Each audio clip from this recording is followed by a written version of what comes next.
Okay, let's talk about what it actually means to brace and how it's supposed to feel. So, the way I like to teach this is lying down, because it's going to start to help us feel the awareness of our core in space, and then we can eventually take it to standing to feel with other movements. So what I want you to think about here, you can just start with your feet planted on the floor, and I want you to imagine that there is a string pulling your belly button down into the floor. So you'll notice that your pelvis will tilt this way, and you're going to be, lower back is going to be pressed as hard as possible into the floor. Now, when that happens, you're going to start to feel that these deep core muscles are all engaged. We're going to breathe in and then exhale. Try and make those muscles feel tighter and harder. Now, I want you to use your fingers to try and feel if you can feel those muscles on. Now, some people will find that it'll be really hard to feel their obliques, these muscles in the side. Other people will find it's really hard to feel these deep low abs, or your transverse abdominis all right through here. So you want to actively feel everything turned on, whilst you've got that back pressed into the floor. As you're going to breathe in, we want to try not to let go of the tension. So we're going to breathe in, feel the muscles hard, and then exhale, making them even harder. Now, for some people, when this first happens, it's going to be really hard to hold that tension because it's a new movement for you. These muscles ideally should be able to turn on and hold for a really long time, but most of us can't do that in the beginning. This is something that we need to train. This is really super important for all of us. Most people with back injuries, it comes because they don't know how to do this.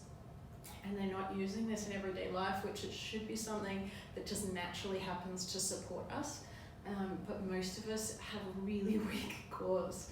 So what we can do to start is literally just pull that lower back into the floor. You're gonna breathe in, it can be relaxed, and then as you exhale,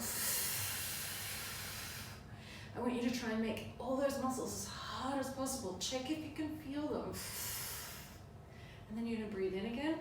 You can breathe in and relax, and then exhale, push that back into the floor, hold it, okay? So literally use the in-breath in the beginning when you're first ever trying this to relax, and then on that exhale, making it as hard as possible. You can see when I'm really doing that, my whole body is actually shaking because I'm contracting so hard. Now, as you start to understand which muscles you should be feeling, then that's where we want to work on how long can we hold that contraction without letting go. So this is where what I will do is I'll set a timer, and maybe we'll start with 30 seconds. And the goal is that on the in-breath we hold the tension, and on the exhale we make it harder every time. So there's no point where we let go of the tension in the muscle, but we do make it harder with every breath.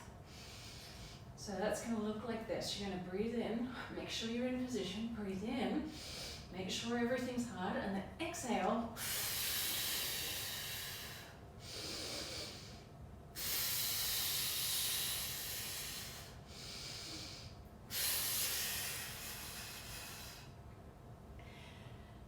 Now, I'm able to talk while I do this. I can guarantee when you start, you're not going to be able to. I like to use the example of when someone first does a bicep curl, and if you say to them, flex your bicep really hard, they're going to take a breath and hold whilst trying to flex. You don't need to hold your breath to flex and contract a muscle, but it's a coping strategy that we use. So in the beginning, that is going to happen when you're learning these exercises, but we want to learn how to get efficient and learn how to breathe through movement as well. That's really important.